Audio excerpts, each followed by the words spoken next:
We have another trace table question with some pseudocode, but I want to draw your attention to this one because we're going to be looking at data HasNext and data GetNext, okay?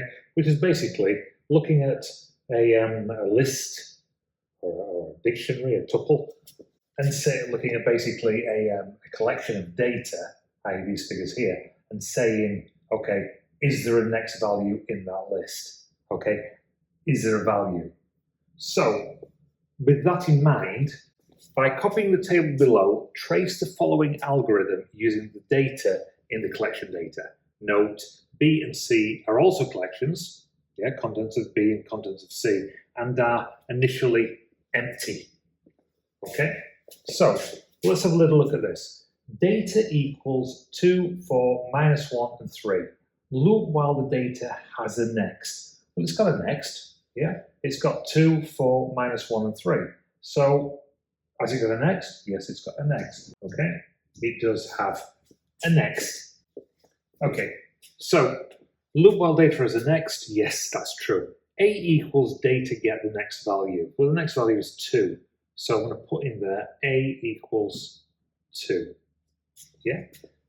If A is greater than or equal to 0, then A mod 2 equals 0, then B gets an additional item.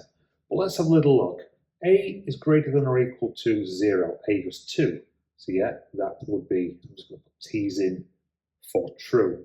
A, when we divide 2 by 2, yeah, is there a remainder? Not when we divide 2 by 2 do we get 0, because we get 1. 2 divided by 2 is 1. But there's no remainder. There is one lot of 2 in 2 without any remainder. And that's what we're talking about in terms of this. Short for modulus, okay? The remainder. So that's true as well. Okay, so the contents of B gets added to, and we're going to add the item to, yeah, add item A to B. Basically, that's what I was saying, so that's going to be adding 2. Is there a next item in the list? It does have a next item, yeah? It has a next item, so we're going to get that next item. So let's say it has a next item, true. Okay, and the next item would be 4. Okay, is 4 greater than or equal to 0? Yes, it is. Does it divide by 2 and there's no remainder? Yes, it does, so that's true. So now we can have 2 and 4, yeah, in our B. Next one, okay. Is there a next item? Yes, there is, so that's true. What is the next item?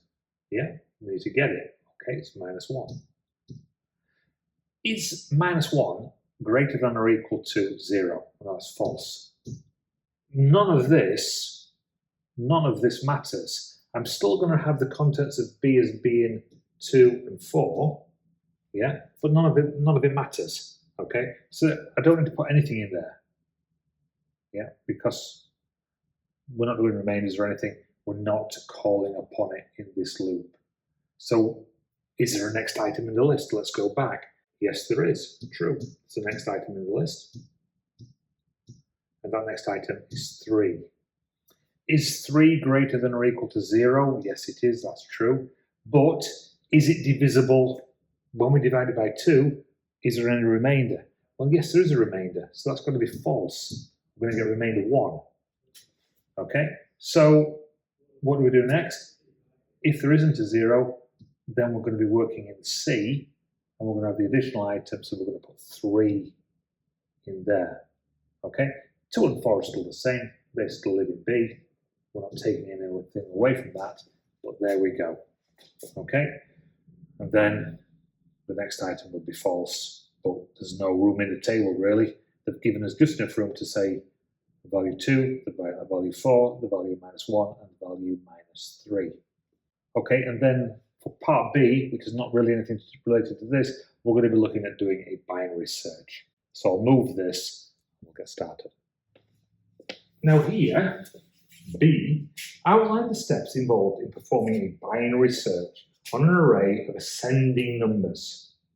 Okay, you can assume that the search value is present in the array and that initially low is the index of the first value, and the array high is the index of the last value.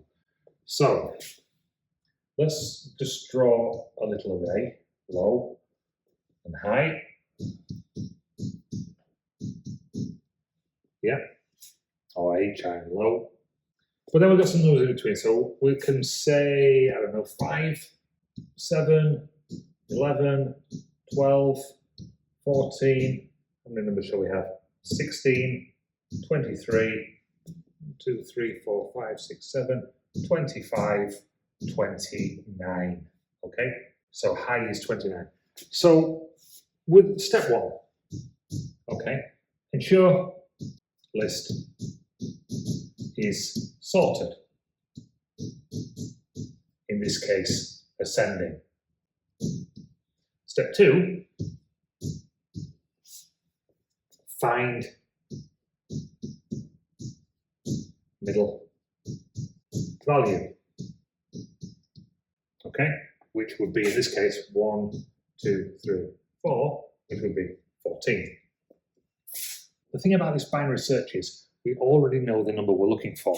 What we're trying to do is find out the position in the list of where that number appears. So we might have a list of 1,000 different numbers. Okay, we want to find out, or 1,000 different items. We want to know whereabouts that particular item is in the list. Okay, is in the list. Let's pretend, or let's say we're going to be looking for 11. Okay, find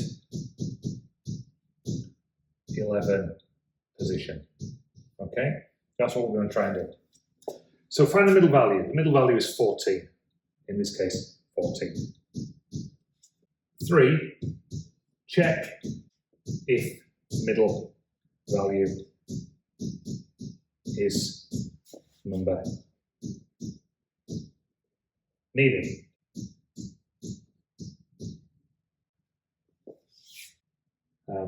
If yes, finish and program.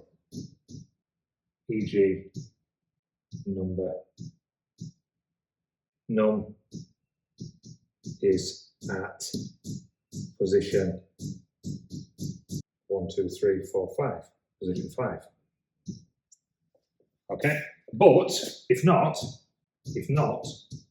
okay, and we know what we're looking for 11, set, if not, set mid value to high. So let's move this up a little bit. Therefore, reject upper group of values. Okay, so we're losing this. We're going to be focusing on this. This is now the new high. Okay, so step 5. Okay, repeat. Find middle value. Okay, in this case, it's 11. Okay, is this correct value? Yes. No. 6. If yes, and program again, which in this case it is. So we'll just repeat. If yes, and program, and the number, actually the number's at position 4, isn't it? So let's just change that a little bit. Remember, a list starts at 0. Okay. Yes, and program, message 7, display message.